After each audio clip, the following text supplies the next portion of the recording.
जय श्री राधे, जय श्री कृष्ण।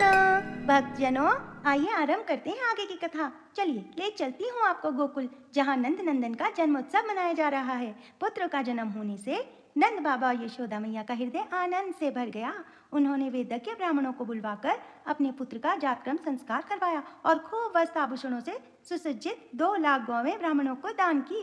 खूब रत्नाभूषण भी दान किए।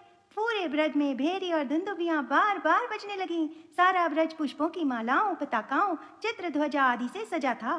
गाय, बैल और अनेक बछड़ों को भी ब्रजवासियों ने हल्दी तेल के लेप से सजाया था और साथ ही सोने, चांदी, मोर पंख, अन्य रत्नों से उनका श्रृंगार किया हुआ था। वहाँ के सभी घरों के बाहर और भीतर खूब झाड़ बुहार की जा रही थी और सभी जगह सुगंधित जल का छिड़काव किया जा रहा था।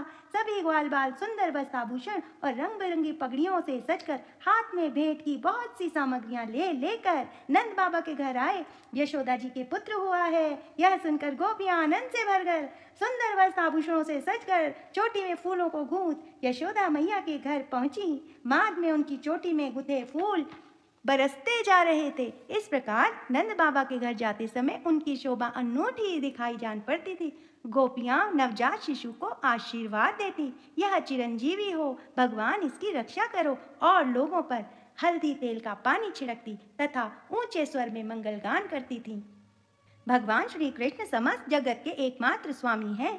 उनके ऐश्वर्य, माधुर्य, वात्सल्य सभी अनंत हैं। ब्रज में नंद नंदन के प्रकट होने पर उनके जन्म का उत्सव बड़ी धूमधाम से मनाया गया।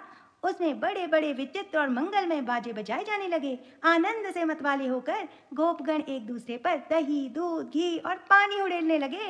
एक दूसरे के मुंह पर माखन मलने लगे। माखन फेंक फेंक कर आनंद उत्सव मनाने लगे। नंद बाबा तो स्वभाव से परम उदार और मनस्वी थे। उन्होंने गोपों को बहुत से वस्त्र, आभूषण और गौएं दी और बधाई देने आए सभी को प्रसन्नता पूर्वक मुंह मांगी वस्तुएं देकर उनका यथोचित सत्कार किया। यह सब करने का उनका उद्देश्य यही था कि भगवान विष्णु इन सब कर्मों से प्रसन्न हो और इस नवजात शिशु का मंगल हो।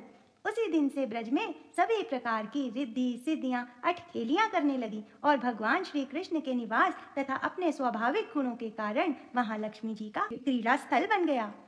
छोटी छोटी गैया, छोटे छोटे ग्वाल, छोटी छोटी गैया, छोटे छोटे ग्वाल, छोटो सो मेरो मदन गोपाल, छोटो सो मेरो मदन गोपाल, छोटी छोटी गैया, छोटे छोटे ग्वाल। आज की कथा बस यहीं तक। जल्द मिलते हैं एक नई कथा के साथ। राधे राधे।